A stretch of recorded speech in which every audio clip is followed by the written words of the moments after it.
This is Infection, the H1Z1 podcast, recorded live on Tuesday, October 20th, 2015, episode 40.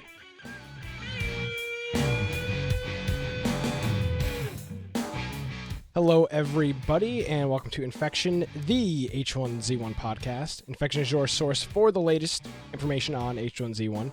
We bring you the latest news, changelogs, developments, strategies, and speculation each and every week.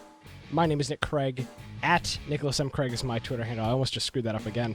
InfectionPodcast.com is the website. Joining me, he's our resident H1Z1 expert, Brian Aldridge. Hey, everybody. If you want to find me, of course, on Twitter, I never give out my Twitter. It's at Boise Computer. Or if you want to find me on the internet, first of all, you could just go to infectionpodcast.com. We have a really nice contact form there. We have a forum. We have our Steam group. Most people just message me over Steam, which works out pretty well. But if you want to... No, that does not work out well at all. Let me tell you why that doesn't work out well.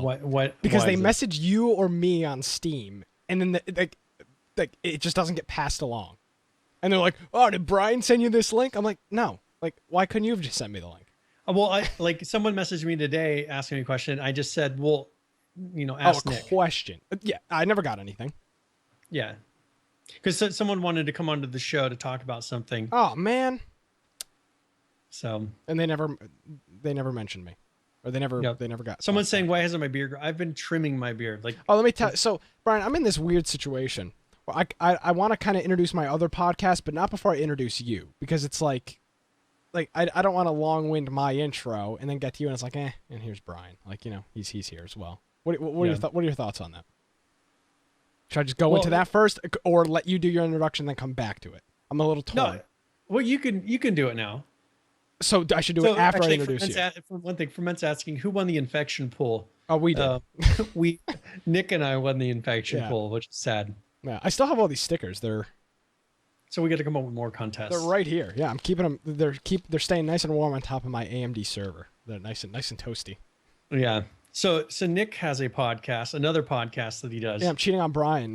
Weekly. With my friend Jake. It's called The Crummy Show. And it's an audio only podcast. So I mean that's really good for the people that drive and listen. For your drive at 5, you can listen to an hour of my friend and I going back and forth about whatever. This week's episode was called Ratchet and Dank. So that's a... And I've seen you streaming that. You've been into the Ratchet lately. Yeah, Ratchet and Clank, that's a good game.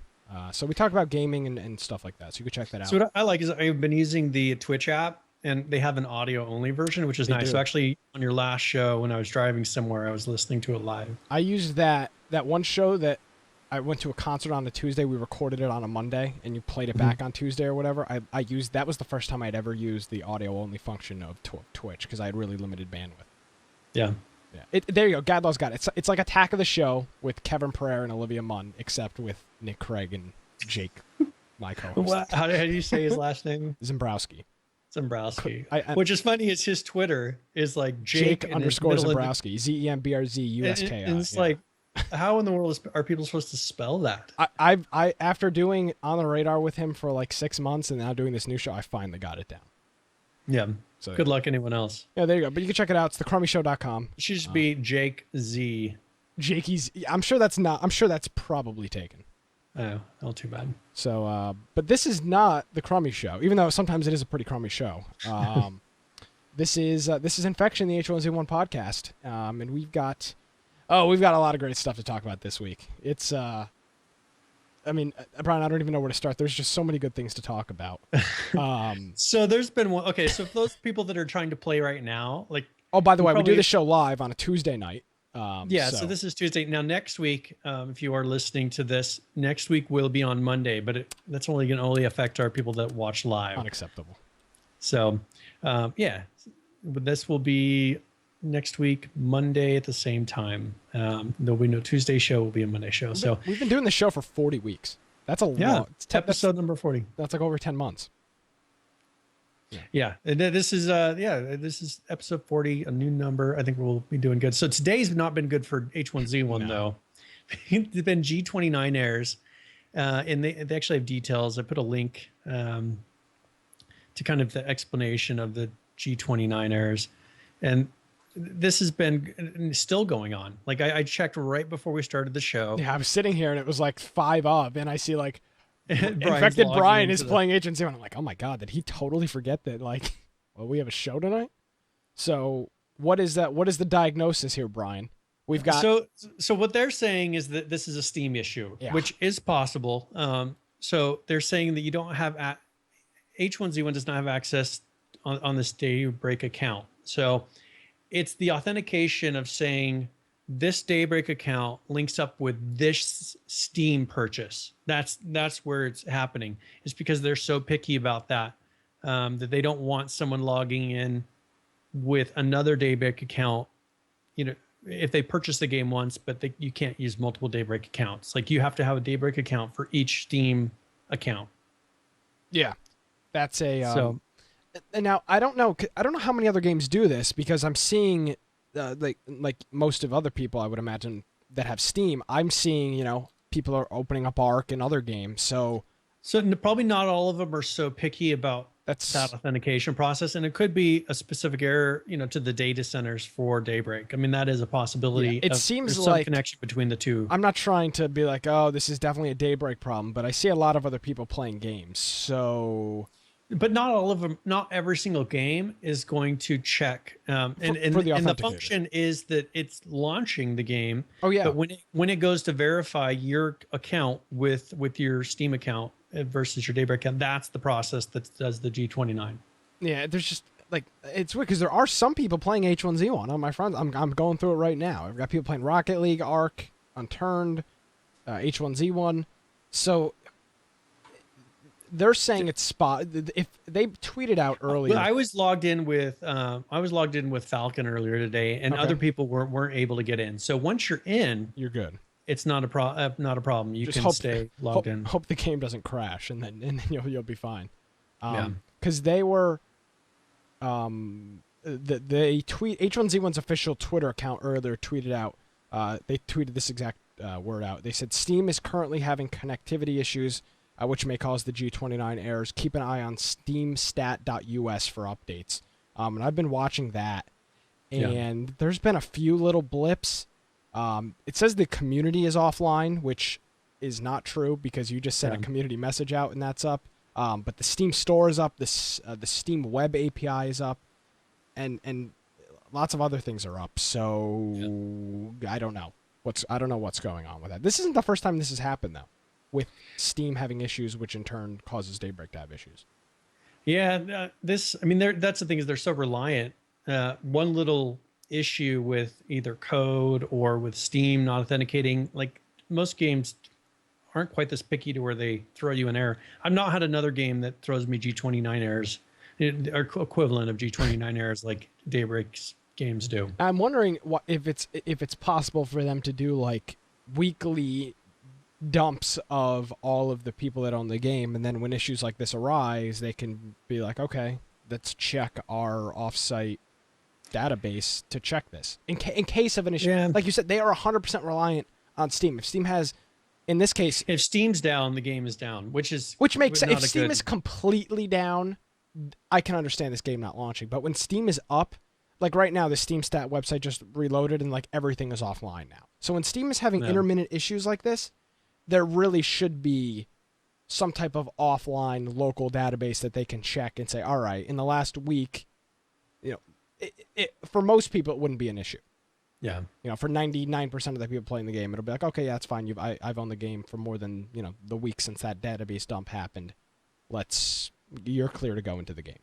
Part of this is because they're so strict with the anti-hack that they don't want, they want it to where they ban somebody. And that works out really well for them. So right now there's really not that many people playing, but Brian, I'll give you a little teaser. We'll get into to the current players later, and I'm impressed. So, not maybe impressed wasn't the right word. I'm relieved. How about that? Well, so we will go into that, but that is the thing. It is. Some of this is because of the new content. Like was consistently going up, and we'll go over the exact numbers a little bit later. But stay tuned. I was kind of surprised. Yeah, I was kind of surprised too. So, but other than that, we had when we were in there. I mean, I was able to play, and everything was working pretty well. So I'm trying to remember, I always get so confused. Last week we knew there was a wipe coming the next day, but there was some hesitation because last week at this time they were still doing hotfixes to the test servers, so we weren't sure if that Wednesday update and wipe was going to happen. It did. So that update came out on the 16th, I believe, or the 14th, and that's in effect now. So I guess before we get into anything really, I mean, I know you played the game this week. I wanted to get started on the whole hospital quest. Yes. And so Kyle and I ran up to the hospital, and I went in with no pre-knowledge of I didn't want to really look it up. I wanted to see if it just would happen, and it did not happen. We went up there and everybody's talking about these, there's some sort of a bag that you're supposed to find and things like that. We didn't see a single one. Like, we went and looted every single drawer inside of the hospital. Couldn't find any keys, couldn't find anything other than, some cabinets said there are documents in this cabinet or whatever, but we couldn't find anything to like move on with the quest. And that was kind of frustrating. So we ran around the hospital all over it, up, checked every level a couple times, and like nothing would happen. So I don't know if it was just bugged. But I'm surprised you didn't get killed. Because from what I've seen, there were so many zombies. Like we ran across the guy with the ghillie suit. I sent a couple shots at him and he left. But other than that, there weren't really any people. But the zombies just started accumulating down on the first floor to where we had trouble getting out of the building. So I have not. I'm gonna say this straight out. I have not been to the hospital on the live server yet. From what I was hearing from other people and what I was seeing on Reddit, it was literally get there, get killed, respawn, run up there, get killed, respawn. There's just so many people up there trying to look at the area. And honestly, I have no interest in... I'm not into the whole story quest thing. So all I would have done would be go up there, look at it, and then run away and hopefully not die. So I have yet to be up there. So now, here's some gripes I have about the hospital. Pay attention, everybody. First of all, none of the beds can be slept in. Really? Oh my God. I was up there. We were tired going up, and I figured, well, the hospital beds, right? There will be beds all over the hospital. Of course. You can't rest in a single hospital bed through the whole complex. This was a problem with when they first announced the sleeping bags. You couldn't sleep in any of the beds inside the houses originally. Yeah. And it was like, what the hell? Like, if you're going to add a bed. That's the thing is, these are beds. Like, just make them sleepable, like from day one. Like everything else. Yeah. Why are there are things that are normal beds or sleeping bags throughout the map that when they created the content, they should have just said, this is sleepable. Yeah. No matter what, this is sleepable. That's crazy. Medical center. Falcon's correcting us. Oh, yeah. We keep saying hospital, medical center. Is it medical center or medical facility? It's the medicals. It's the Karama Hospital, but it's the medical facility or medical center. I don't remember. Medical center. I think it's the medicals. Yeah. Medical center, I think is hospital. what it is. Why do they have to make everything so confusing? Hospital. So, so we go in there, and I will props to the music. Like they have different music there. And I was really happy with like the atmosphere that it gives you. They did go through, and like one thing I've been harping on is tell a story with like either blood on the walls or, a door being blocked. They actually did that in this. So you're going through and you have, like, let's say there's an office that you can't go into and it's blocked up and you can see that there's some sort of struggle and you see a blood trail, and it's like, they're starting to tell that story. You go through and there's body bags everywhere. Like they're actually starting to tell a story. And I think this is the first place in the game that they're actually telling a story with the placement of objects. Now, Brian, I don't want to rain on your parade here. I really don't. Okay. So I've been waiting a while to say this for you to find this, because you've been talking about this scenario for a while. This, where you can feel the story. Yeah. I'm not trying to rain on your parade, but I hope they don't chase that rabbit hole or chase the rabbit so far down that hole with the whole story thing. Do I want there to be some story? Yes. But I do not want at some point this to be a like Call of Duty mixes like Far Cry 4 mission based thing going on. Like they have definitely not done that with this. Like, but I hope that, but I just feel like that could possibly come in the future, and I'm really scared of that because, for example, DayZ, I know H1Z1 isn't DayZ. You don't need to remind me again, but that game, the game didn't have any story, and I was okay with that because I was like, oh, this is a zombie survival game, and an online PvP zombie survival game. I don't really need a story. Now, if there is a story in H1Z1, I'm fine with that. Nobody take that out of context. I'm fine with a story, but I don't want the whole game to be, oh, well, this is now the story and this is now a story, and it feels less like a zombie survival PvP game, which really it is, and it feels more like a single player or a co-op campaign. So that's what I wanted to say. Since there's no advancement of time on this, like it's not like you're playing through a story that is going through time. Like everything is right now. Yeah. I guess that's how you could think of it. Like there's no, you do this and then this will happen. You do this. And it's all a perception of this moment in the game. And so that is one thing that they don't really have the option to say, all right, you've done this. Now let's advance the story to something new happening at a different place or a different time or something like that. I don't think they're going to go that far because everything is kind of thinking back to the past. Like there was a doctor in this hospital that was doing these things. So I think that is, I think that's where they're not really taking it to you're going to change the outcome of anything. You're only learning of the past and then something, you're getting something for doing it. Yeah. Now the suggestion was just made in chat, that they should restrict story missions to PvE. And that's good. I like that. And if you want to play through the story, quote unquote, of H1Z1, they could almost call it a single player mode. I mean, you but could it almost, wouldn't even be if they really player. wanted, yeah. But it would just be, it would be like a co-op story mode because in PvE there is nobody to kill but zombies. That would make sense. Right now it's difficult to go through and play the story of the hospital if it were too much more in depth, I guess, because you would look and.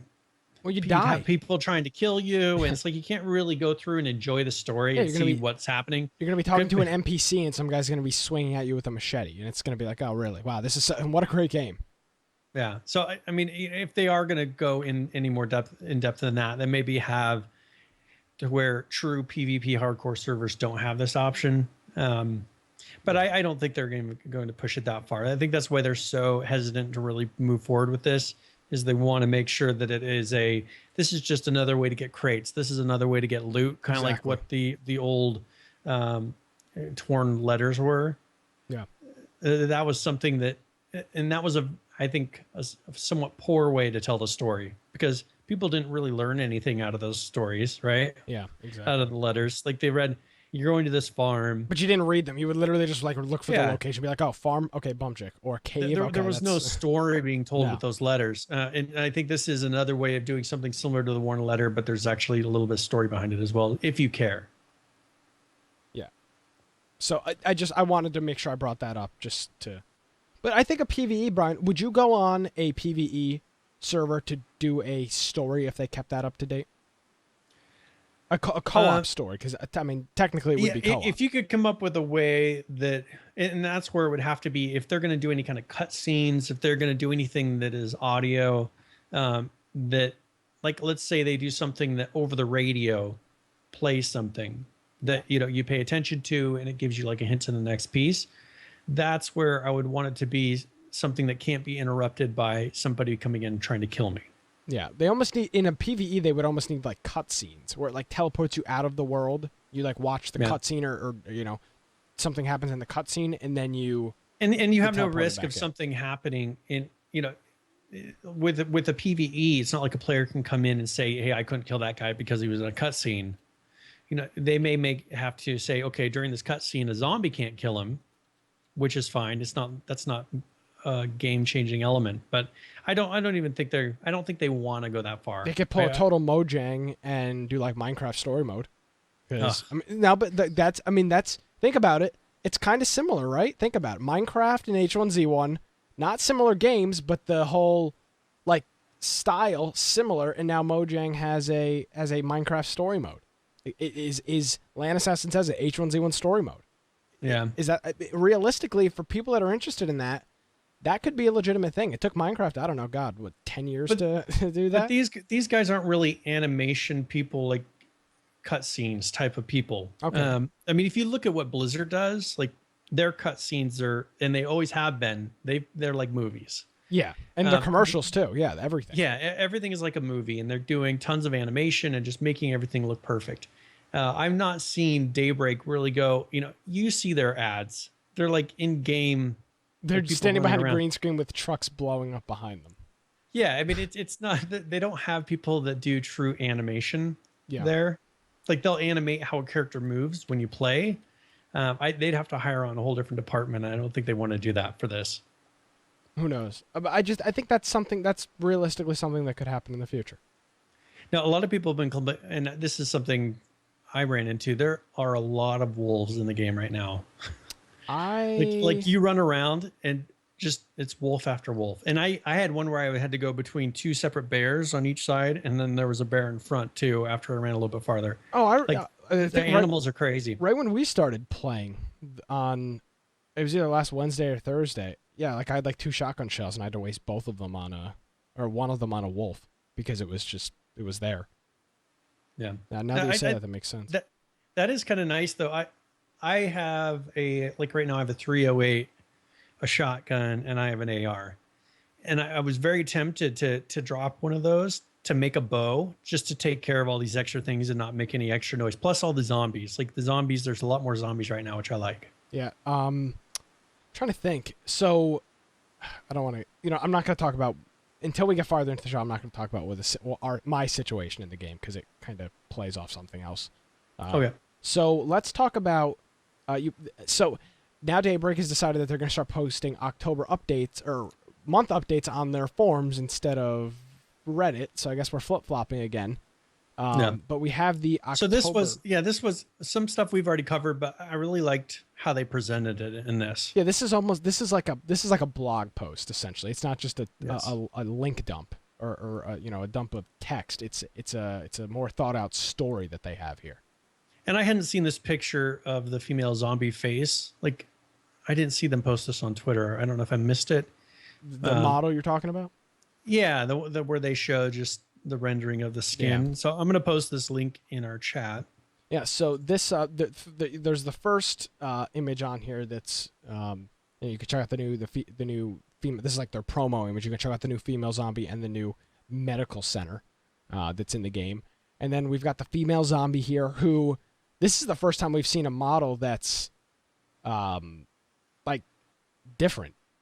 Yeah. Even the male and the female models are kind of similar. Yeah, usually it's a face that then they're using the overlay to try to like put a scar on or put damage on. This one they're actually the nose is destroyed. Face. The nose is destroyed. The left or the right eye or the left eye, I guess, would be kind of is all cracked.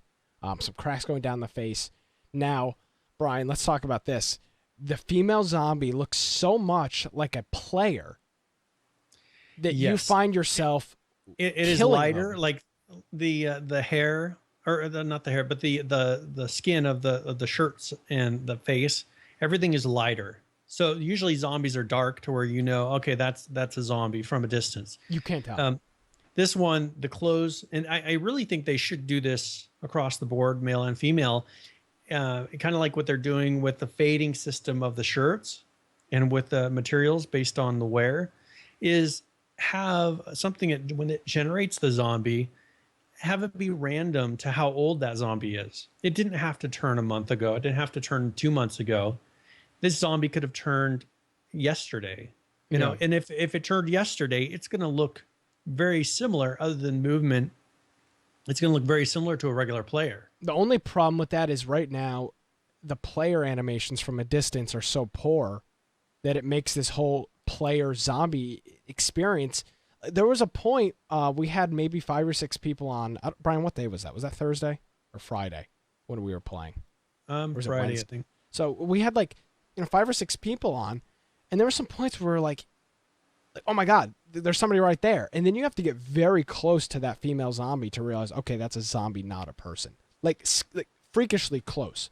Yeah. Like even zoomed in, you were like, oh, God, like they're not moving. I would imagine it's not a person, but you really couldn't tell until you got right on top of the model, which wasn't And good. there's a bug right now with the female zombie head Okay. to where it renders differently, like at a distance. Like you just see this really light colored head on top of a body. Mm-hmm. And so you can tell from a certain distance, okay, that's a female zombie, that's a male zombie because of that bug. And so I don't know what it is, but the head renders first and it's a different color than the body. And then when you get closer, everything renders together. Yeah. I wish the distance render thing was better. That's going to become a huge gameplay element. And until that's fixed, like, God, I know I don't want to. Especially like with his ghillie suit. Like you have the ghillie suit, and from a distance, what is the point? No, nothing. You're a blab. You don't have the ability to truly I was around PV and was on the side of a hill looking into it, and I was thinking, man, this would be a really good place to have a ghillie suit and sit there and snipe people. But the problem is I know that from a certain distance, like people will look up and they'll say, okay, there's a player on the side of that mountain, no matter, even if I have the ghillie suit on. It's scary that in this game there's no long distance gunplay for the most part. Like there is.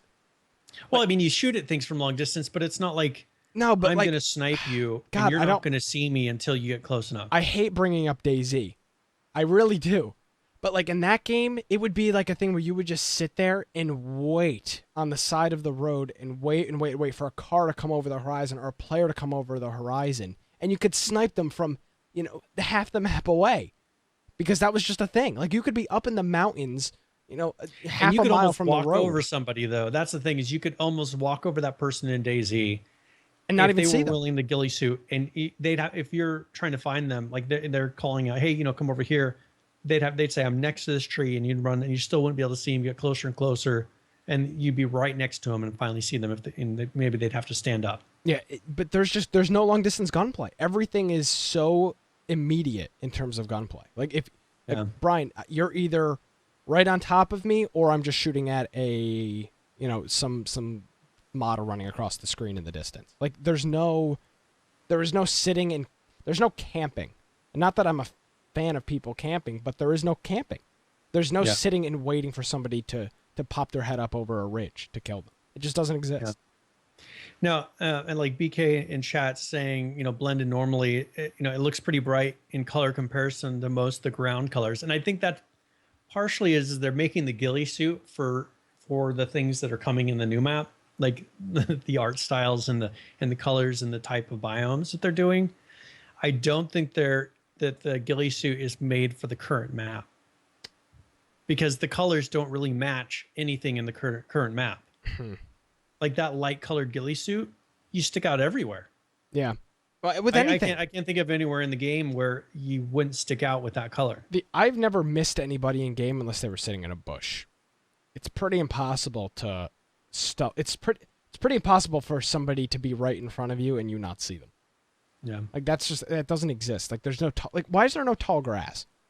Now Joe is saying that the suit works in shadows. So if you're going to do it, make sure you're in a shadow. I found that that's one reason to go into a bush, because it takes away the block, like the blob that you have. Just have your gun pointing out of a bush. So there are tricks to get around the long distance thing, but you shouldn't have to stay in a bush the whole time. Well, and count on that. I don't know. But there's no tall grass. Like why is that not a thing? Why can't you be crawling around in tall? Like, why is it not? Okay, you're walking in waist high grass. There could be somebody laying in that grass with a shotgun, and you walk and you're gonna walk right next to them, and they might pop up and kill you. And I would hope that would be in this new map, because right now there's no brush, there's no cover. No, the only cover is bushes. Here's a bush that you can go into, and your whole body is covered by that bush. Yeah. I mean that's you look at real everyday life, IRL, bro. Like there's weeds, there's tall grass, there's stuff to, like, if you wanted to be Ross Eraser says, yeah, the grass has been mowed recently, which is odd for this type of game. Like there's nothing where you look at all the yards and like where there's grass, it's all short. Yeah, Apocalypse Lawn Care, it's a service they provide. It's astonishing. There's just nothing there. Well, and I'm really hoping, and that's where we'll see how they approach this new map. I really hope that they look at it as, let's kind of change the style of gameplay, because they could really change the style of gameplay that people do with the new map. Yeah. You know, they can make it so that either there's that long distance fighting, you know, people shooting from ridge to ridge, or someone in a ridge sniping people as they move by, and you know, there's a reason to go sniper and try to be that way.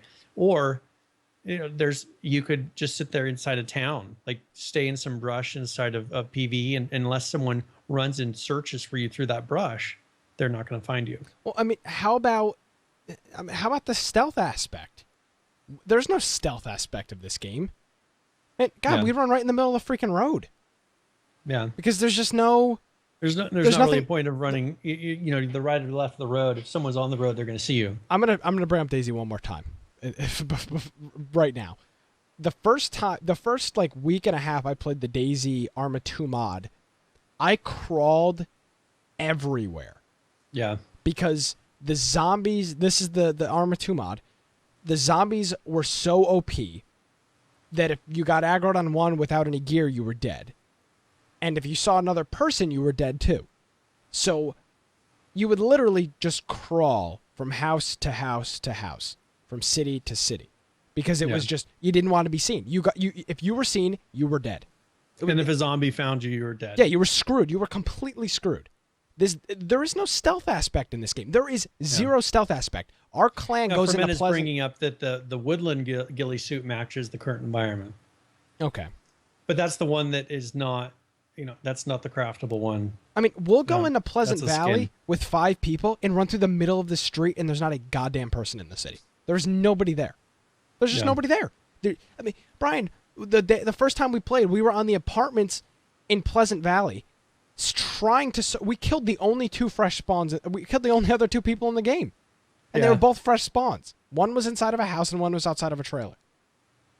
But there was nobody there. We had free reign to run anywhere in Pleasant Valley, and there was nobody there to kill us. See, I ran around today, like we were running around PV, went through the police because someone said, okay, well, you got to go to like PV and find these keys. So we ran through the fire station, the police station, around the apartments. You know, we didn't really see. We saw one person at a base, but that was pretty much it. And then there were lots of zombies, which I'm glad that they're adding in more zombies, because it gives you a reason. People can't just hang out in the middle of places anymore, or stay in a place for a long period of time. Like, you have to keep moving. So that's good. But still, I think until the numbers get up, or they start consolidating even more servers to bring the populations up, you know, it's still on the low pop servers, it's very dead. Yeah, I mean, while you were talking there, I just pulled up some DayZ gameplay just to refresh myself on that game. Like, the guy's driving down the street, there's bushes and there's tall grass on the side of the road. There's like a wheat farm. Like, there's just like things that, like, if you were sitting on the side of the road, you could blow up that car. But right now, if in H1Z1, like, you can't blow up a car sitting like on a bush out at Bumjik. If you go to Bumjik, I mean, unless you're hiding inside of the farm area, in the buildings, like you can hide behind a tree, or you can be in those, or you can hide behind a car. But still, once they drive past that, you know, then you're totally in the open. There's no cover. Yeah. So it's wild, man. But that's something I really hope they add. I think they could really add to the feel of the game by making it to where it's not safe to even run through a field, because you never know if there's going to be someone there hiding. Yeah, that's a big thing. So there was something that happened this week that I saw a lot of people. I saw the original post with these new loot crates. That people were, the little sensor or the little dial was landing on the next item. It was a visual bug, according to Daybreak. But I have a video here that shows. Playing it now. Okay, so and on this, I think I started it partway through in the link, but this is a guy who's doing the spin, and then it is stopping on the next item. You know, and so first he cheers because he gets the item he wants. Yep.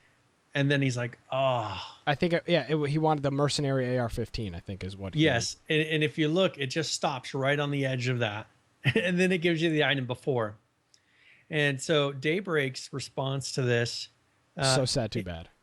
well, no, they said that, okay, this is not, it's not that we didn't give you the item you won, it was a visual glitch.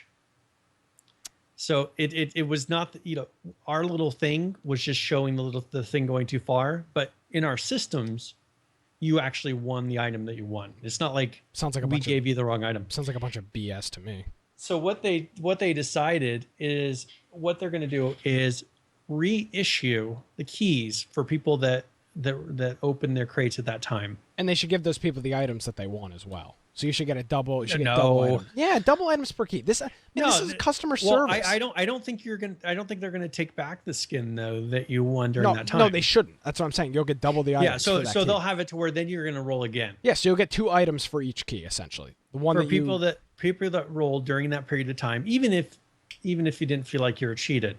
Yeah. So I mean, this is an adequate response. Like they're actually going a little bit above and beyond with this. Yeah, this is what a regular company would do in terms of quality assurance.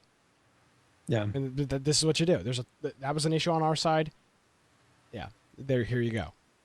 So this is something that they said if you haven't gotten it back immediately, like if right now you haven't got these, this is something we're working on and we're going through and finding the people that opened up these crates during this period of time, and they'll reissue it. So, sounds like a lot of fun. Yeah.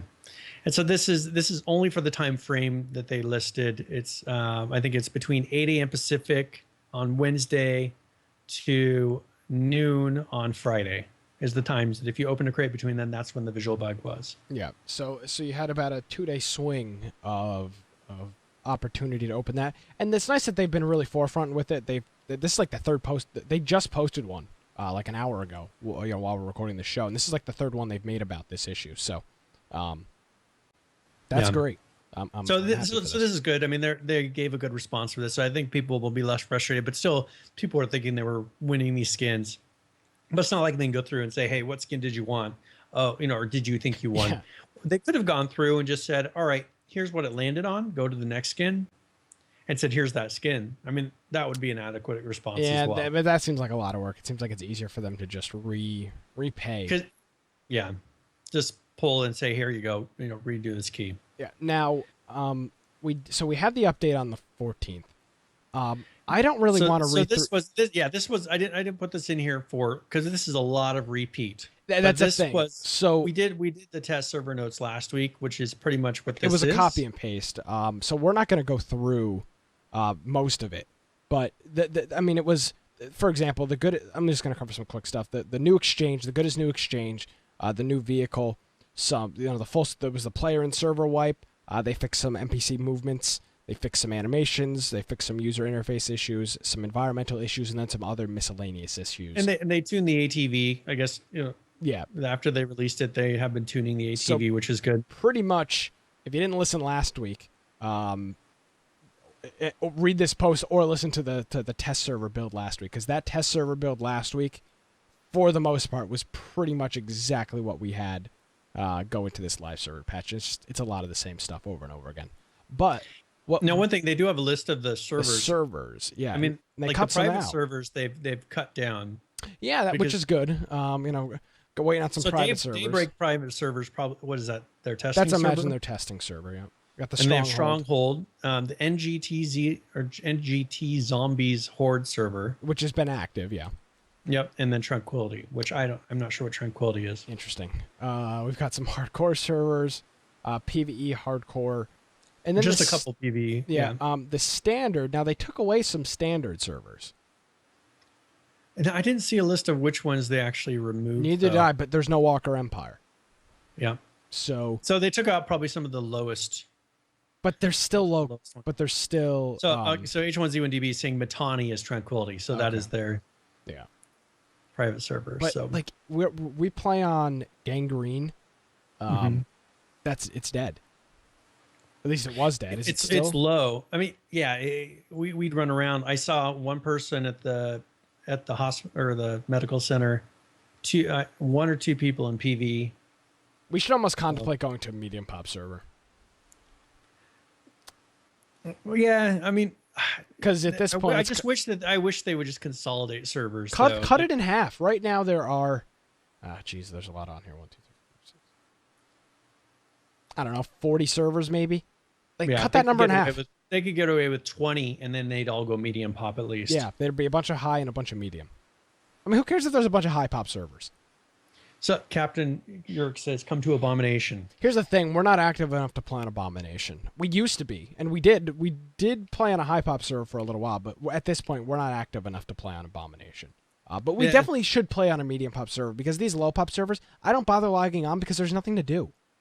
Well, that's the thing, is this used to be a medium pop server, and now it's low. Every wipe, we have to kind of make a switcheroo. Readjust. We have to switcheroo to a new server because it's medium pop and then it's not.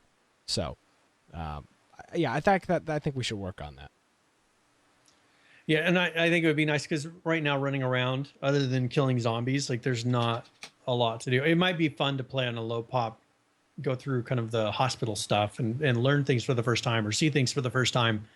But running around in PV and the only thing you have to worry about are the zombies, that's kind of a downer. Yeah, Captain York is making an interesting point. He says recruit 24/7 people. We used to be a 24-hour clan. Like, there used to be people on TeamSpeak 24 hours a day. Because we relied so much on bases and all that, and it's just been the survival gameplay has just been so atrocious, frustrating for people. The people that are still playing are the people that jump in and will say, "Hey, let's do some BRs." Yeah, which is what I'm going to say but I find our clan doing that a lot now. It's, 3 people in TeamSpeak, and it's what are we going to do? Let's do some BRs. And that's because the consensus.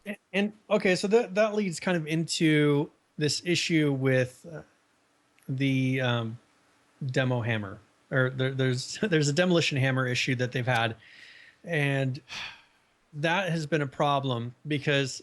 And I think it was Matani that brought this up initially and kind of made a big deal of it. But they were saying that people can go and break into bases right now with metal doors or metal gates with a demolition hammer. Yes. And so that is a big problem because, like, once again, what is the point of having a base? We, right after wipe, we put up a shack and just kind of getting temporarily set up. Yep. And so I said, here's all my stuff. I'm logging out, this way you guys can use it. And I gave them all my ammo, my guns, everything that I had found that day. And I come back in the next morning and the door's gone. And so, I got a note from Internet Chick who said that, hey, people are breaking down wooden doors with branches. Yep. Which is what we had at the time, because I was the one that placed the base down. This was like day one. There was 6 or 7 people playing, and we were like, all right, we just got to put a base. It was over a car. We'd built the base over the car so we could, loot scrap with it. So that's what happened. So immediately, day one, people, all they need is a branch for those shacks. They make a demolition hammer. They can get into any base. I mean, it's like, what's the point of building a base? Okay, now here's my question for you, and let's get a little heated here. Why was this changed? They did nothing in this wipe about bases that would indicate this being an issue. What did they change? I mean, why? Nothing in the change log for the 1014 wipe refers to anything having to do with bases. So then Internet Chick is saying why would they have modified that? You can break down metal doors with branches as well. And I wasn't sure if it was metal doors as well. So 20 branches for a metal door. I just, if they were updating the bases and they were working on a new base system and they were implementing parts of it and there was a problem, fine. But there's nothing in here that mentions bases. Nothing in here that would indicate they're working on bases. So why were they screwed up? And I don't have with Reddit, things disappear. I saw but someone had said that in a couple weeks they're supposed to be working on guilds and bases. I have that.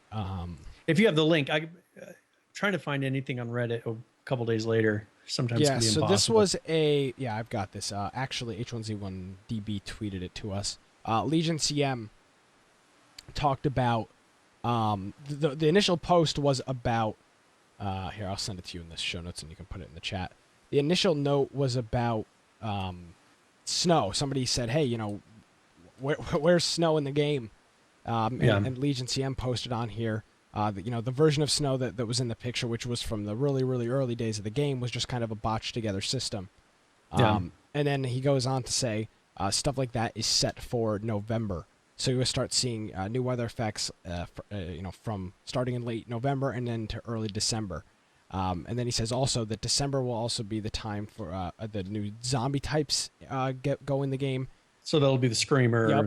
And some other big ticket items as well. So this is, they're working on this. They're working on putting this new stuff into the game. Well, and that's where I really hope they're just totally revamping I just want them to totally revamp the base system. I've already said I really want they almost should just stop the base system altogether, and I've said that on the show before. But they have to totally rework the base system to be something that makes sense. Yeah, Nisco is saying, and I agree with this, he says, I'm going to call it now, H1Z1 will never fix the base building mechanics. I don't disagree with that at all. Anyway, we're 10 months into the game and bases still don't work. But they put minimal amount of effort into the bases so far. But at what point are you going to try to tackle the bases? They put deck extensions. Oh, wow. Which didn't Congratulations. really affect the bases that much. We were doing overhangs, so pretty much they just put where we were having overhangs, they put a piece of deck foundation under it, so you could put a wall around those. That's pretty much what that was. I don't even know. So yeah, they added watchtowers. Kelcam's pointing out they added watchtowers and and the deck extensions. Oh yeah, you mean the military bases? The military bases, you mean? No. He's talking about watchtowers inside of the yeah, but bases. I'm saying don't forget military bases. Oh yeah, and they added the military base. Military bases, remember? What? You mean the watchtowers outside of the roads? Yeah, the military bases. So I went to the military base today, and pretty much you can go. Pretty much, that's where we had to go find the bed to rest. Other than that, there was nothing there. There is still nothing there. Body armor. Isn't that great? I found one body armor, and then Kyle found a ghillie suit. So, oh well. Yeah. That's that'd be a good thing for November though. If they could focus and really knock something out. Here is a real base building system. Not just put out, hey, here's roofs for bases. Since the game has launched, they have done nothing but half-ass the base building system. They just do nothing to it. They just make a little tweak, and they're like, here's this great new thing. Why don't you rework your base building system like you said in your Q&A 7 months ago? Our clan, that's what our clan was really into, was bases. And but it's not even that. There's no point of the motivation out of it. There's no point of playing because you have no loot. If you don't have a base, there's no point of playing survival because any of the gear you get is temporary. So if that's the case, you're going to play BR. If you have no place to put any of your loot and have it be secure, then why are you playing survival? There's just no point. You get the stuff, you get killed, and you just keep going back and forth. I'd rather just play a BR. There's no reason for me to waste my time collecting gear for it to get put in a base and the door get broken down with a branch. You've got to be kidding me. What a pathetic excuse for a base building system. How has this still not been resolved? It's been 10 months. So now they did. If they could take the motivation that they put into the medical center. How about the motivation they put into their stupid games? So they put a lot of work into that medical center. If they could take that the people and the motivation they put into that and put that into focusing on the base building system, they could actually do something. They put it as just a side topic. Yeah, how about those airdrops too that have to get reworked? Lots of reworking that's going on here. I don't bring something up if it's not going to happen. Why 7 months ago were we told that they were working on a base building system that's modular? How many times have they changed direction? Exactly. They haven't set, and part of this could be because Smedley is left, and they've changed some direction. There should be some direction that just changed. I mean, they changed who's at the helm, but they go back. They go like a chicken with its head cut off sometimes. So all the time. Let's go do this. Oh, okay. We're going to post everything on our roadmap. Oh, no, we're going to post all our show notes on our forums. Oh, now we're going to post them all in Reddit. It's like, well, just, here, why don't they I work just want on them just to do one thing and just consistently do it. it's like, did we really need a medical center at this point? Like I would have rather had that time be put into bases or something else. Like really, what does the medical center add to the game? But another useless interest point up in the middle of nowhere.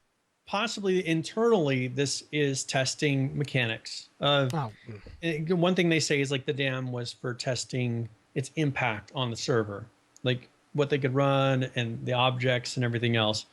The hospital, I think, is them testing actual content, like having it to where there's objects. And I think it's them internally just figuring out how are we going to do this and move forward with placing objects, telling a story, all these things. I just don't. So I mean, there is a point to it that they need to make a decision, and this is them, I think, testing things and coming up with how they're going to go forward. I guess I just would have much rather had the. I just would have rather had the effort be put into something else. Like, am I the only one that would rather have had the effort be put into bases or something else that I like? Really, how often are you going to be making trips up to that hospital? It's in the middle of nowhere. It could not be farther away from anything. Yeah. Like Cranberry to the hospital, it's the entire map. Yeah. So they add this thing. But we'll see on the new map if they space it out a little bit better. Because right now there's too many things in between. On our YouTube chat, someone's asking, what do you think of them making a recipe with like duct tape for handcuffs? That worked. That's awesome. Why? Like little things like that. Why not? Like they add handcuffs, but handcuffs have become so little. Like who uses them anymore? No, because it's the key. No, like internet. I think I was talking to internet chick on TeamSpeak, and she was saying how she in DayZ used stuff like I guess I brought it up again. Like you would like take people hostage and force feed them. Like yeah, like but there's no force feed system. Like there's nothing right now. Like if you handcuff somebody, other than them just sitting there and having the option to run away and you shoot them. Yeah. Like there's not a motivation. There's nowhere to lock them up other like than you need to take a prisoner. Room, then they can log out. Like you should have it. If they log out, they die. Yeah. Well, that would be a cool aspect to this. If you handcuff somebody and they log out, they don't just disappear to where then, they can log back in when you're not there anymore. Stuff's dead. Have it to where that person dies if they log out while handcuffed. Yeah, but like force feeding them, force healing them. That should be a thing. Like you can handcuff people and then or duct tape them, and then you can infect them with the H1Z1 virus. You can make them turn if you wanted to. Yeah. I mean, there could be a lot of cool things they could do with that. Like he put on here, cuff their hands behind their back, and you could tape their mouths shut. So they can't talk. Yeah. Yeah. I mean, there's all kinds of things that you could do. The little things that they could add to this game that require a huge amount of programming. That would give us an element of, hey, let's go do this cool thing here. Let's go kidnap this person. Exactly. I mean, we kidnapped Summit that one time, but he had to pretty much play along. Like he wanted to play along. Hey guys from Infection, what's going on at Summit? Yeah. Yeah. I mean, he played along, but most players, like there's nothing to say, you have to play along with me. Here's the thing. The H1Z1, I don't want to offend anybody here, Brian. The H1's community, these people are so butthurt about everything. It's going to be like, you handcuffed me, I'm going to log out so I die. Like, that's what it's going to be every time. Like, nobody's going to go along with that because everybody's so butthurt about everything. Well, and that's if they could get more of that role-playing. And I would probably do the same thing. I'm not saying I'm better than anybody else. I mean, yeah, you're the person who would be screw this, I'm logging out. Yeah, most likely, but I'm not. Is you. But I'm not alone. But you're the one side of the spectrum, right? You're that side of the spectrum, and then there's the other side that want to do the role playing. But I would do role playing. I most certainly would do role things playing in this game to do role playing. I would most certainly do. I used to play role play games all the time. I used to play like Gary's mod, like the role playing, the RP mods for that perp. Like I used to play that stuff. That's fine, but the role playing has to be like useful and fun. Like, what's the fun of being duct taped and walked around? Like there needs to be some type of, I don't know. We're getting way off topic, but there just needs to be there needs to be something there. Because as it sits, there is no role playing unless you're playing PvE. But I felt like you were more likely to have some sort of role playing like in DayZ. There was a lot of role playing in DayZ. You know, people will be like, hey, put your hands up. And and it used to be early on in this game when people came from DayZ and thought it was DayZ, you know, like they were treating it like DayZ. We'd go up to people and say, put your hands up. You know, if you don't put your hands up, we're going to shoot you. Like, when do you do that anymore? No, because now you say, put your hands up. And they just instantly shoot you. Yeah. The killing is not a long enough process. It's too much of an insta-kill system. Yeah, it's not too much. It's completely an insta-kill system. Yeah. And there's sometimes, Brian, when we played on Friday, there was a fresh spawn, and I was Control plus and Alt tabbed, and the guy was just walking around me. He had nothing. He wasn't even trying to kill me, and I wasn't going to try to kill him. Because it was just like I have no interest in just shooting this guy with no gear from point blank range. Wow. Like that really gets me amped up and ready to go. Like, no, not at all. It's so boring. Like, this guy's a fresh spawn, and I'm completely geared with a backpack, and I had that cool shotgun you had. I gave you that shotgun. Actually, I'm still logged out. I think I'm still logged out with it. So I have the shotgun, and the guy's just like he sees me, and he starts running away, and then he just starts running towards me because I'm not even going to try to kill him. I'm not going to wait. Wow, that's great. I'm going to waste my time killing this fresh spawn to do what? Like, what's the incentive? Now, this is one thing that they brought up in the past is having some sort of a karma system. Yeah. I mean, imagine if they had a karma system with this to where if you are a person that kills fresh spawns or you're all you do is kill people, like you have a bad karma. To where, let's say there's somebody who doesn't have a bad karma, you're more likely to come up to them and say, hey, put your hands up. If it's somebody that somehow, whatever it is that marks them as bad karma, you know you're going to always insta-kill that person. If it's somebody who doesn't have a bad karma, they're going to be more likely the person that you're going to go up and say, hey, put your hands up and I'm going to talk to you for a little bit. I mean, what about bandits? With the karma system, you could create bandits and you could have what's equivalent of the good guys. DayZ had bandits and heroes. And if you were a bandit, you would have like a mask over your face and people would know I'm going to insta-kill you because you insta-kill people all the time. Like, that was a thing. So what do you think? Okay, here's a great idea that just popped into my head. I'm going to go play DayZ. So they have this, they were talking about these new system of having, you can be a doctor, you can be a park ranger, police officer. They have these different professions that you can have. Imagine if in that, like, rather than pick a profession, you could pick bandit and you get some sort of other thing that helps you. Like what?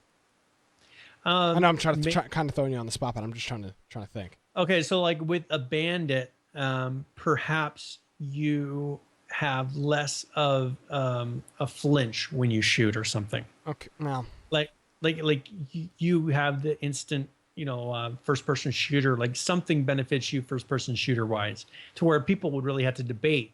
Oh, I kind of want to be a bandit, but you're more likely to get insta killed. They would have to make it something that's so useful that it would be like, you wouldn't run bandit for less flinch. Like, I don't think that.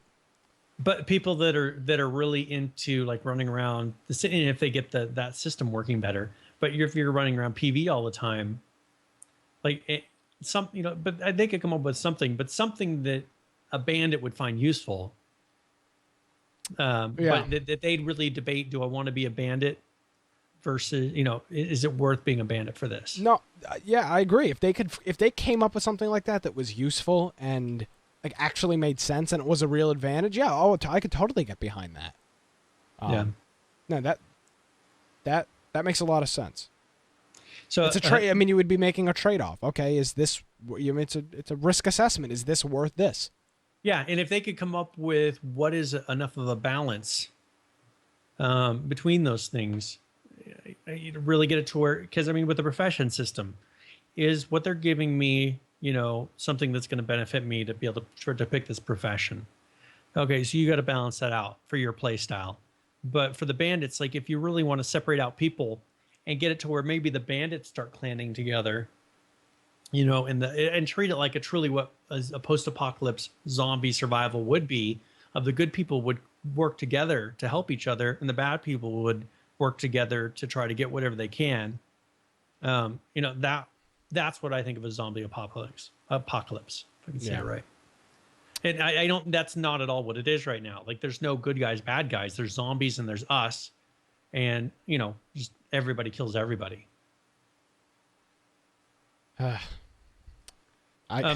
Totally Titus in YouTube chat says, they could have a color nameplate system, but still, I don't think that that's enough. There's got to be something that you can see from that person, whether it is something with their clothes or I don't know what it is. With the way they've done everything, they'd almost have to have like two different versions of every skin.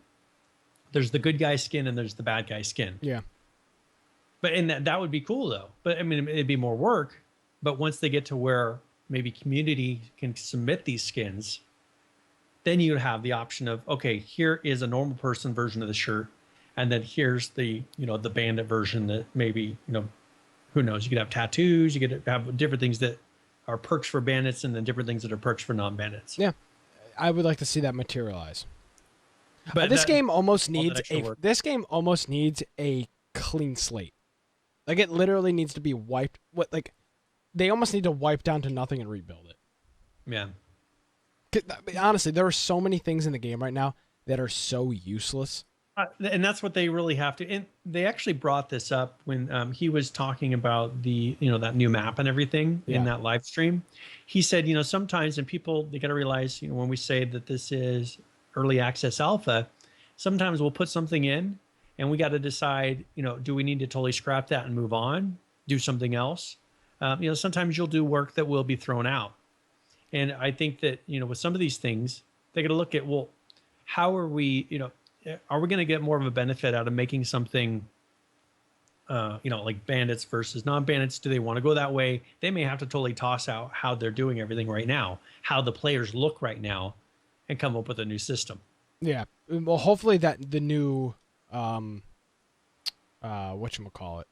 engine will kind of force some of that, because maybe everything won't be able to be a Control-C, Control-V. Or maybe they can have it to where the way that the player is rendered can look different, based on what that right now. I think that there's such a limitation in the engine that they can't really say, okay, this bandit player is going to look like this, and this regular player is going to look like this. Like, there's not that much flexibility. They can barely get it to where the renders work correctly at a distance with this engine, let alone trying to make a player from that distance have a slight different look. I don't know. So I'm so we're way off of our topic, and it's getting me so down. This is what I get for listening to chat and commenting on that. Yeah. So let's go through. So they did a hot fix patch on the 16th. Yes. And it was pretty much that whole system with the crate opening, the spinner. So they removed that spinner. That is gone. And now when you open it, it just tells you what you won. So that was that hot fix patch that people were complaining about, and they wanted to take away the spinner just so that people would stop thinking they were cheated. So that was the 16th. And now they also did another one on the 20th, so today. And they took it down for about 90 minutes starting this morning at 6 a.m. Pacific for database maintenance. And they were also giving people their keys back. I wasn't affected by this. I didn't open it. I don't know anybody. Yeah, I don't know anybody in our group that was either. So I have no clue if they actually, regave those people those keys. And then they're also working on some additional fixes for the demo hammer bug. I can't believe that that's a thing. Honest to God, how did they screw that up? Yeah. And they still haven't fixed it. It's been a bug since the 14th. It's been almost 7 days. Yeah. And they still don't even know.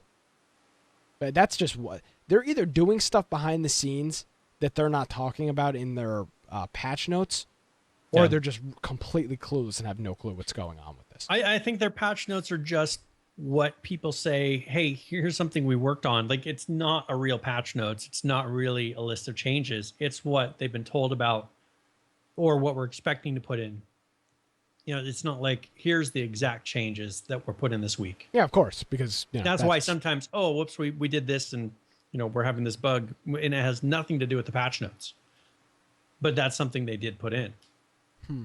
Yeah, that's pretty wild. So now we'll see. You posted another link in here. So yeah, this one don't show the link to people, but you can play the video. Okay. And we're not. Hopefully, if someone at Daybreak is watching this, we're putting this on here so that you guys will, because it seems like when we approach them, we don't get responses.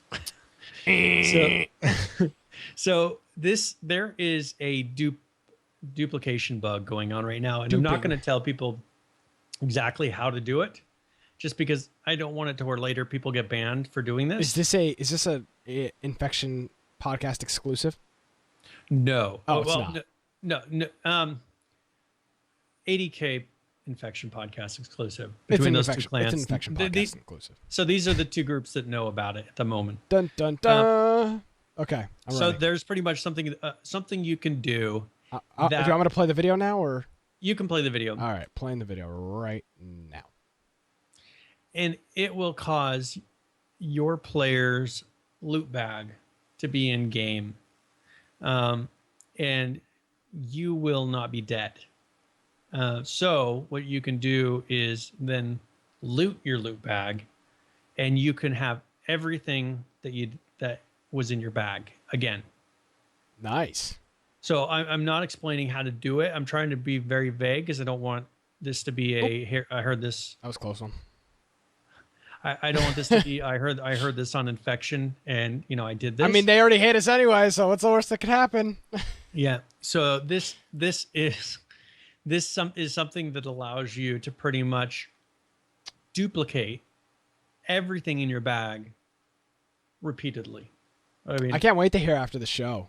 Not just ammo, but people were duping ammo. But this makes it so that you can just reloot everything you had, and so every time you do it, it doubles everything that you own. So the next time you'll have the double times 2. Yeah, everybody write your emails to Killcam saying no shirts for us now. Oh darn. If we're not going to get our t-shirt, our swag that has never been sent. God, I totally lost my train of thought. Yeah, Nisco saying Infection told me to try it out. Yeah, go for it. I mean, what's the worst that's going to happen? They're not going to live up to their promises. If this is something that they want to know details, Daybreak can, they know how to get a hold of me. No, they don't. Message me. Well, they said they don't know how to get a hold of me, but they do. If they we don't have your email. We couldn't tell you about how that. this is being done, I will. I've not done it, so you don't go ban my account because I've not done this, but I know how to do it, and so I'd be more than happy to tell you. We've got the how skivvy. This happens. Yeah, how this is being done so that you can go in and repeat it internally and see if there's a way to stop it. Has there been a post on Reddit that this is an issue? We don't want to make it public. That's the thing is, we did just make it public. But I didn't tell them how to do it. Well, then maybe we should. I'm telling the end result. Well, then maybe we should upload, because that video doesn't show how to do it. There's 2 versions of that video. I would like to see the other version too. Then the other one, I mean, is very long, but I'm just showing that if you look at what was looted, that loot bag is identical to what that person's inventory is.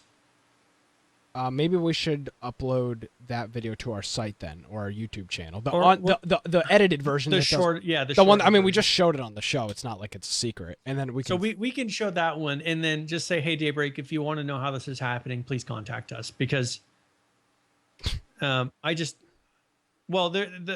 other video just has long pauses. Because it shows how it's done. Well, it's not.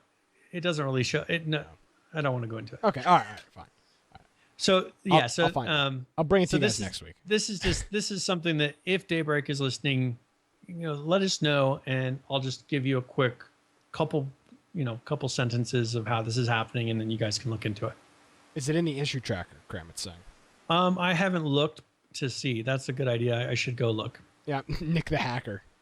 Yeah, start the trend. Well, we don't want to make a post about it. That's very responsible. The problem is one of the people watching the show are now going to. Yeah, well, they'd have to figure out how to do it. And so, but this is the thing is I don't want to say, hey, we found this bug and here's how it's happening, because then people do it and then we'll they'll think that we're encouraging that type of behavior. Maybe we should email some of our contacts. Yeah, we could do it. And I'll just say, here's the video. We could upload it privately on YouTube if we want to do that even. And we'll just go from there. Yep.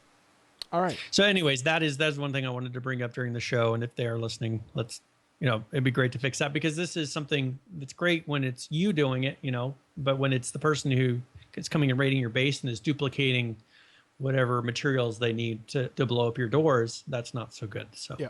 All right. So we will, we'll get a dev. We'll get this. And I'll remove that from the show notes before we post it. So. Yeah, that's fine.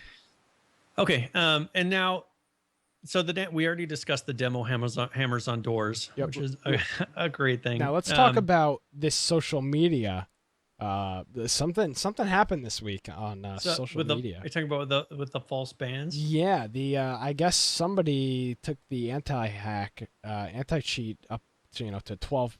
They turned it to 11. Yeah, turned it to 11 from 10, or 10 to 12. Was it Linden FPS is I think is his name. He got banned. Man Pawns got banned. This Brad Wilcox got banned, and I think Brad Wilcox got Adam banned. Clegg, yeah, he was saying his account got banned as well, and I think that Adam Clegg got banned as well. So I guess whatever they were doing, but that made its rounds on social media this week. That was a pretty good one. So they went through. They got banned. Of course, they realized that this was a false ban. But how many of these people are getting banned that aren't, that partner don't have Twitch these streamers? that aren't partner Twitch streamers that are going to get noticed? Because you hear people say on Reddit, and they can't even say, I got banned for being and I'm not a hacker. You can't put the word hacker in Reddit, or it doesn't. But I keep saying hacker with an @ symbol. Yeah. How many people are really, because every time you go on there and say, I got banned, people just say, shut up, hacker, you got what you deserved. How many people are getting banned that aren't supposed to be banned? The wonders of video games. I have no clue. So it makes you wonder, they do have a system for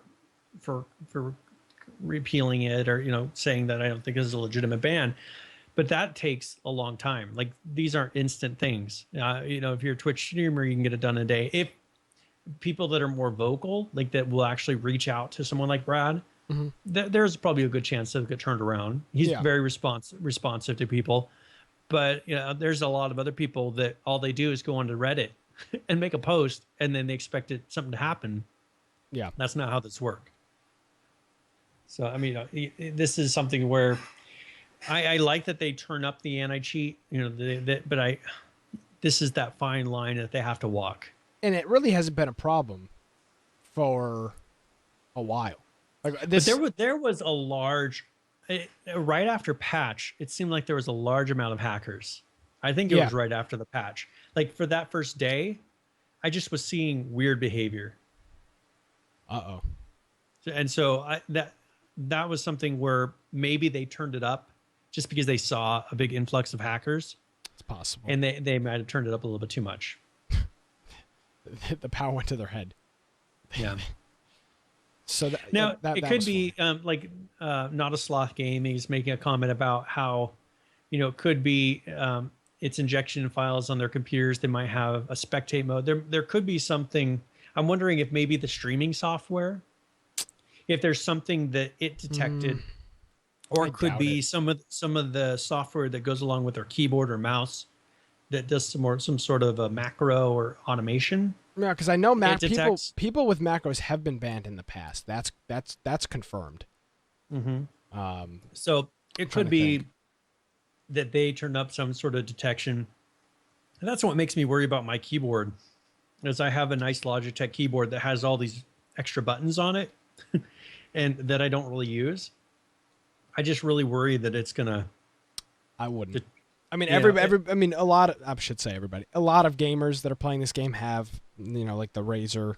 Like I have a Razer keyboard. Like you have the Logitech one with the macro buttons on the side. Like they're all the same. I mean, they differentiate from. I mean, I've got programmable keys on my mouse too. So that's that. I'm not concerned about something like that. Yeah. Personally. Someone's saying there's a new security for shacks. If you go below them and try to look what's in there, you will die. One thing I did notice is we were playing BRs the day after wipe, Okay. and there were people looking through the floor shooting at us, like they were laying down on the ground and shooting us through the ceiling. Which I don't know if that's been fixed, but that was kind of a surprise to see that. Say that one more time. So people, like, we went into that, in the subs of PvE, there's that mansion, that 2-story mansion. Yeah, like in the one that's like kind of cornered. Someone was laying on the ground and shooting through the floor. Oh, from the top. Okay. Yeah, so he was on the second floor shooting us from the second floor through the ground. Gotcha. Okay, interesting. And I had not really seen that before. And like I was walking up from the outside, there was somebody up on the second set of steps that shot me through. Like all I could see were their toes, and they one shot me. And Nice. So I don't know. It was kind of strange, and we were thinking like, man, you guys are hackers. But then we saw the guy where someone ran in, and he was actually shooting through the ground. Falcon's got video of it, so there you go. Yeah, he's got a video of it happening. So yeah, that I haven't played a huge amount of BR since then. Like everybody's been kind of getting into the survival, just seeing all the new content. But that was something that I hope they have fixed, because that was really, really frustrating. Now there's an article in here or a Reddit post in here that is perfect for you, Brian.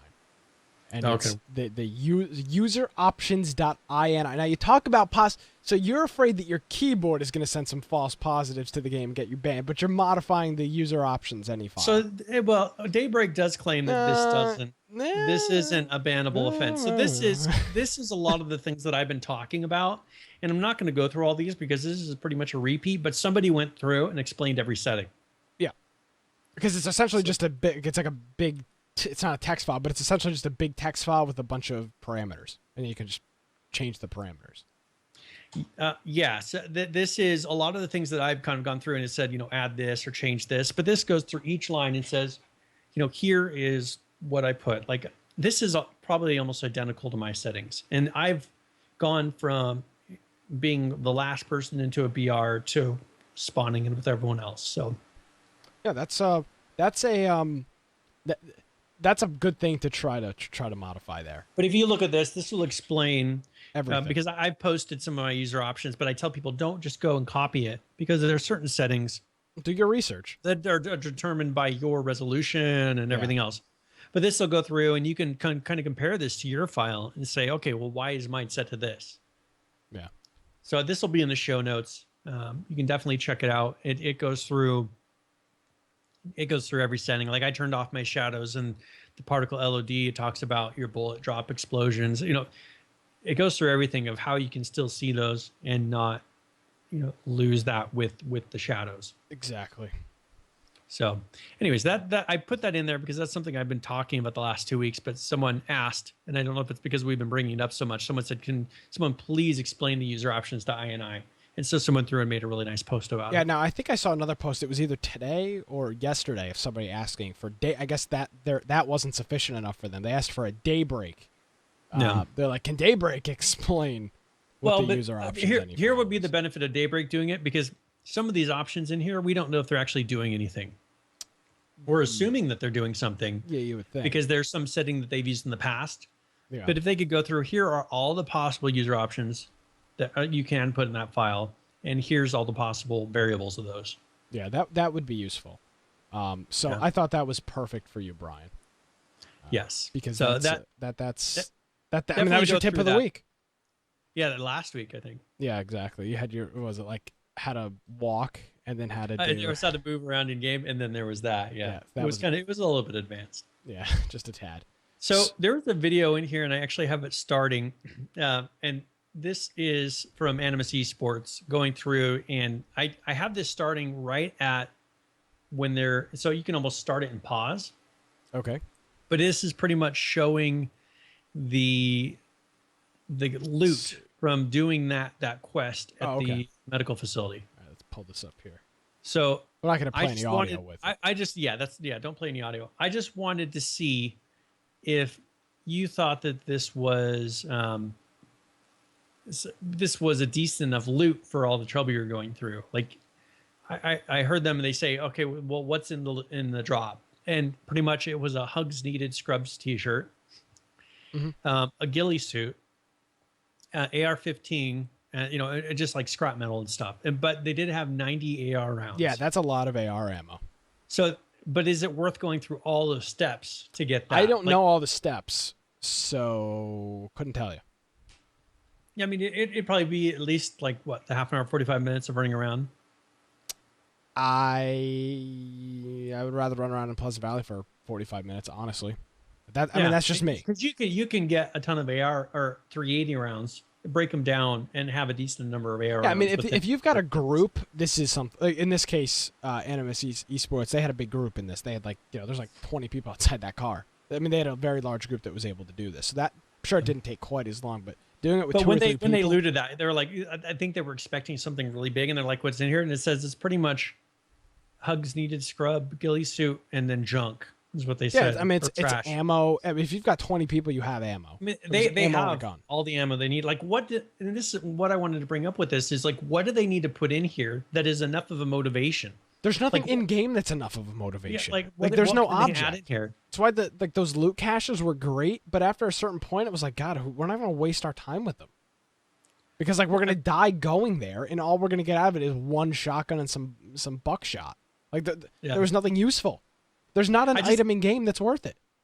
So I can't think of what and as you said, I can't think of what right now they can really add into this game that is going to be that motivation. Like, oh, we got this. Like, who cares about the Scrubs t-shirt?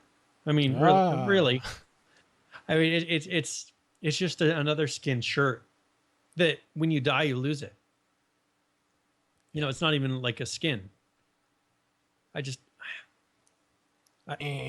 looked at that and I don't know what I was expecting, but I wasn't expecting a bunch of junk in there. Yeah, no, there's no. I'm just trying to think while you were talking. There's nothing in there there's nothing in the game that's not that's not useful, but nothing in the game that's so. Okay, amazing. so here is from BK, or let's see, from Falcon. He says, "What about a night vision scope?" But that's not in game. But I'm saying, I mean, what could they put in game that would be motivation for this? The night vision scope and it's for one person, so you're going to do it with a bunch of people, and you're going to get one of them. Like, you need to get like 5 of them. Okay, I always bring up WoW, but that's what has made WoW so successful is that it's not like everyone goes and does a raid and everyone gets everything they want. Like, you go through a raid and one person will get what they've been searching for. It gives you a reason to go do it again. I get that, but like with that, like there's one gun in there. There's like 20 people trying to get that thing. Yeah. There's one AR. Like one night vision scope, probably not. Like if maybe 2 or 3, yeah, all right. Now you're talking. But this is a quest that could be doable by one person. This isn't a group quest only. So I think one scope is because multiple people could do this quest. I don't know. And even the night vision scope, like I don't even think that's like for me. Their night vision is so hard to see, anyways. Yeah, like it's useless. What if they like right now you can shoot with night vision, anyways? But what if they took it out to where when you look down the scope, you can't use night vision? How about if it was actually dark at night? Like, how about that? So okay, so here's what I think they should make it so that when you look down a scope with night vision goggles, you can't see the night vision. To take away, because right now there's no point of a night vision scope because, you can look down, you can be wearing night vision goggles and look down a scope. What if they made it so now Falcon just said thermal sensing scopes. That would be worth it. Night vision is so OP. It would be very OP. But yeah, thermal. I mean, it would have to be something. It would need to be a really hard quest, and it would have to be one of them. For thermal sensing scope would be a great thing. Or yeah, if night vision had more point to it, like right now I run around just because I could see a little bit more, but the night vision isn't really that clear. Oh, it's like, awful. There's so much gamma, you can't see anything. Yeah, it's like it's slightly better than dark at the moment. So it's like if it's total nighttime, like you turn it on, but you're not really seeing better. not much better. I prefer not to have it on. Somebody gave me a pair and I turned it on, and I think it was you. You're like, oh, I got a pair of night vision goggles for you. I put them on. I was like, Yeah, God, I think I handed them to you. Like, God, this is awful. Like, it was terrible. Yeah. So that's something that right now I don't think there's a huge point in the night vision with, but if they kind of tuned it to where, all right, you can't use night vision on a scope, then there'd be reason to have that night vision scope. And if they made night vision a little bit better to see with. All right. Yeah, that makes a lot of sense there. So Brian, let's move on to everybody's favorite segment. It's time for current players. We still need music for that. If anybody's a musician out there, we'd love to get something like that. So here is current players for today. So our 7-day peak, 26,870. Our 24-hour peak, 20,755. And our current players, I left blank, not available at this point. Steam is up and down. As of right now, there's 3,000 people, but that's been going up and down all day. So I left that out, but I am impressed with these numbers. I'm relieved because I thought we were never coming back from the lows that we were at last week. The peak last week was something like 16 or 17,000. Yeah. If you look at the 1 week growth, so pretty much from last Tuesday till that's through the weekend, of course, which is always higher, but it was consistent, like the 13 plus the wipe. I mean so when Tuesday, Wednesday it was growing, Thursday pretty much wasn't much of a growth, but then Friday it jumped up, Saturday it jumped up, Sunday it was almost 27,000. Yeah. So Yo Madness is saying 1.7 million copies sold and 26,000 players. That's been the problem, but it was way better. I'm trying to pull it up. So right now they're at 1.8, pretty much 5 million owners. Yeah, it's a lot of people that have purchased it. Now that's different than the total players. Which I understand. So they're saying in the last 2 weeks there's been 412,752 people that have played the game. Okay. So that's in the last 2 weeks, the number of players. Yeah. Now, but like, for example, this is for comparison. So this is this week's number. Last week, the 7-day peak right now is almost 10,000 more than it was last week. And the 24-hour peak is up 6,000. That's huge for this game. I mean, 6,000, it was like half the amount of people playing last week. Yeah. So, and there's got to be people like the ATV, but there's got to be something like the hospital has got to keep. I don't think it's the hospital coming. I think it's people. There hasn't been a wipe in a very long time, but I feel do you think it's going to drop as drastically as it has? Yeah, I mean, right now it's kind of tough to see today because, like, if you look at the past week, the 20th, I mean, there was a big drop there. As far as a downage. I mean, there's been in the last couple of days just massive amounts of downtime. I'm not trying to be a pessimist, but realistically, this number next week is not going to be as high. It's just people are come back. They've played. Maybe they saw the hospital, but especially with the bases being this broken, that's not good for keeping players active. And here's the thing: if you've got people that were already hesitant of the game, let's say that, they haven't played the game in 5 months, they get in the game, they get 2 or 3 friends, they're playing, they get a shack up. They put a door on it, they log back in, and the door is gone, and they find out it was destroyed by a branch. They are now not playing this game again for a very long time. Anybody that... Because last week, I said, or maybe it was a few weeks ago, I said, get in this game and play. Give it a try. I said that a few weeks ago. And if people did that, and this was their experience, they're probably not going to be back anytime soon. Man, I think they're going to have to put a serious vocal effort into base building and fixing that base security. And I don't want it to be, the only thing is I don't want it to be just base security, because they've said base security before. It can't just be, hey, we're working on base security, because that's not going far enough. Like, they have to totally revamp base building to make it to where it feels new and fresh again, because it's very stale at the moment. Yeah, Nisco is making a great point, which I will even agree with. November's coming, a lot of AAA titles. We've got Fallout, Call of Duty. I will not be playing H1Z1 once Call of Duty comes out. Fallout 4, that's the thing. Fallout 4 pulls a lot of that same type of player. Like it pulls the survival style of player away from this game, because the people that are doing BRs, they're going to be more of your Call of Duty people. Yeah, right? I spent $300 on Call of Duty, the limited edition. I will be playing the living hell out of Black Ops 3. That's why you have your fridge there. So you don't. Yeah, the you know, fridge. you just, yeah. if you By had the a way, porta-potty, this is could going to put be it there. gone You'd come be like set. 2 weeks. This whole thing back here. So, yeah, no. Black Ops 3 will be here. I will not be playing H1Z1. Not that I play it much now. Yeah, and then the Battlefront, the Star Wars game too. Which Yeah, I mean they've got to. They're putting this is a long-term commitment for them. You know, they're going to have to weather through these type of games. But I mean, we saw what Ark did to this. Brian, Like, I'm going to need to borrow some money. So November's going to be like a $500 worth of games a month. I've been not spending any of my Amazon affiliate money so that you can buy Fallout. So that I could buy Fallout with it and not feel guilty. But the thing is I can't pre-order a game with the credit. Really? It doesn't let you pre-order? Yeah, so that's I not order true. Pretty much That's not true. Well, it's not letting me. It let me pre-order mine with credit.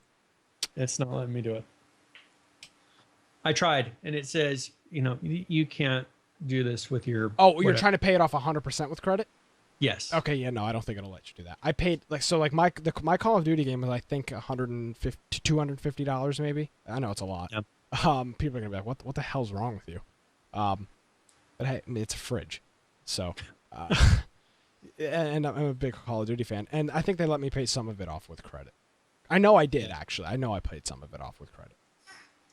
Yeah, I want, but they have so they have also the, and not that we need to go off on Fallout, but the Fallout they also podcast. have. They also think where it gives you all the DLCs and everything. That's like what, $20 or something like that. Season pass. But the season pass. But there's nothing in the season pass yet, right? So no, but it's you're buying the subscription. So like with Call of Duty, the big thing is like this: the season pass gets you all of the DLC for free when it does come out. Yeah, I mean you've already paid for it, but it's free. This thing comes with a mini fridge, coasters, art cards, a season pass, some book, just a bunch of cool stuff. I'm excited. Yeah, get ready. I may stop doing the podcast. These are, as people, the whole topic was, this is we go off topic. Whatever. But the whole point is there are some big games coming out. So they're going to really have to focus during that time. Like, what is it that's really going to be keeping players going? Nothing. I can tell you straight up, nothing will be keeping players going. That people that are into Call of Duty are going to drop BRs instantly when they feel like that's more entertaining. But you know, your survival players, if they can build up the community, that's what's going to keep people playing, even when times are tough. And I think because they've neglected that community so much, like we have people that were so dedicated to playing that I was surprised they were able to get them to quit.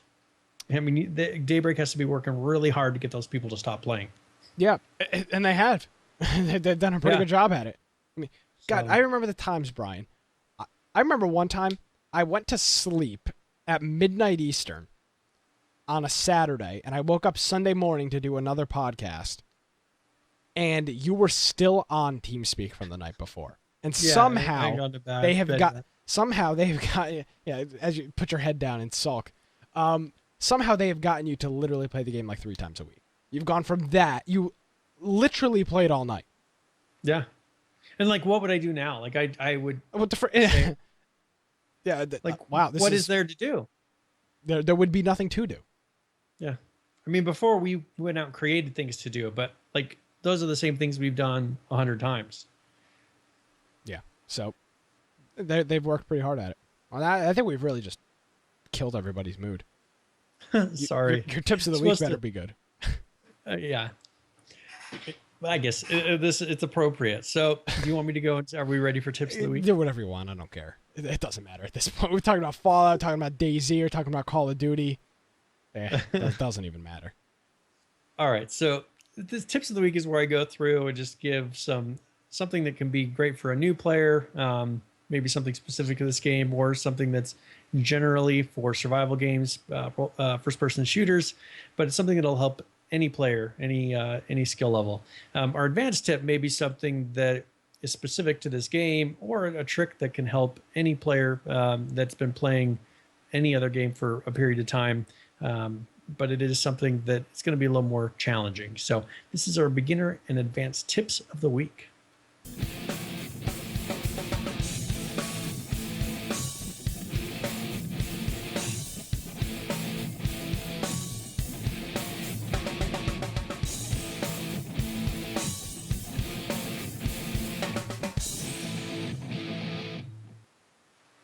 All right, so for our beginner tip, this is how to report a hacker. So reporting hackers in game, there's now 2 ways to do this.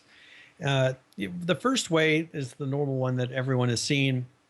Someone kills you and you're able to go and click report last death. That's the very common one. It's simple, but there's another way that's not talked about quite so much. Is if you go and you select a player, let's say you see a player that is doing some sort of unusual activity.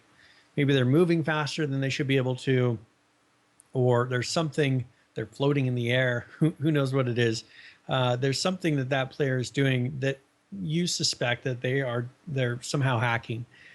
You can press Control R and it will report that person that you're looking at. So it's not something that you go and do all the time, but if you see some sort of unusual activity, used to be you'd have to die or you'd have to catch it on video. But now you can press Control R and that will report the person that you're looking at. Great use of an aimbot, especially if you want to catch a hacker. Yeah. And so that is, don't use aimbots to make sure you point on somebody really far away. And then for our advanced tip, I wanted to kind of go into obtaining a ghillie suit because this is something fairly new. And I just wanted to give some of the different ways to get those ghillie suits. First of all, you can craft one. We've mentioned it, but I figure I'd make it a tip of the week. And what you can do is take 20 scraps of cloth, 2 duct tape, and 4 spools of twine. Now, I wanted to go into a little more detail with this because probably the most difficult part of that is going to be getting the spools of twine. Duct tape seems fairly common now. Of course, you can always find scraps of cloth by breaking down shirts and hats and everything else. But the spools of twine, usually they're found in dresser drawers in subdivisions in different houses. So it's not something that's super common. I think so far, right now I have like 2 or 3. I haven't got enough to make the ghillie suit. But if you go through and just loot all the houses, make sure you check all of those dresser drawers, you should be able to find, after a period of time, some of those spools of twine. Also, you may find it easier to just run to the military base. We ran to the military base and found a ghillie suit immediately.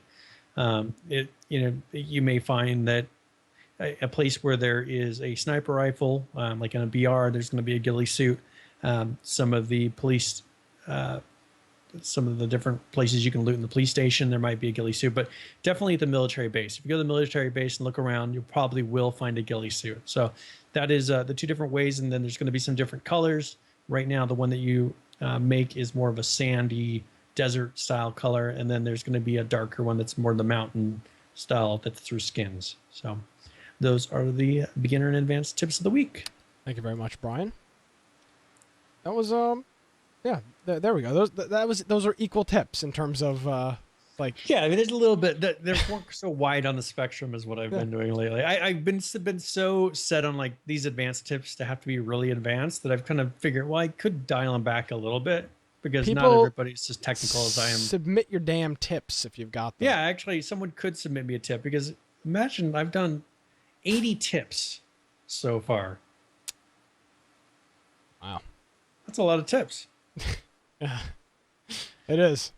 Yeah, I don't want to run out. I don't know what we would do. Yeah, I mean, at some point there will be a week. There will be a week where I say, "I'm sorry, I don't have another tip." We'll have to. Tapped out. The guy that made our intro, I don't think is in our clan anymore, so we'll have to like edit it. Well, he is, but I just don't think he's not playing right now. Okay, well, like we'll have to get him to like get rid of the word S, so it'll be tip of the week instead of tips. We'll have to cut back. You could just go to just a basic tip. That would be just a regular tip in general, and then it's like logging into the game. This week's tip is how you log into the game. Yeah, like a Steam tip on like how to set up a free Steam account, how to set up like 2-factor authentication on Steam. Like you could do that as a tip, I guess. Yeah, that could be, and but eventually, if people have some really good tips, just feel free to submit them. I would love it. Kelcam just said his clan gets all mad when he submits good publicly, or good tips and tricks and publicizes them. That's fine.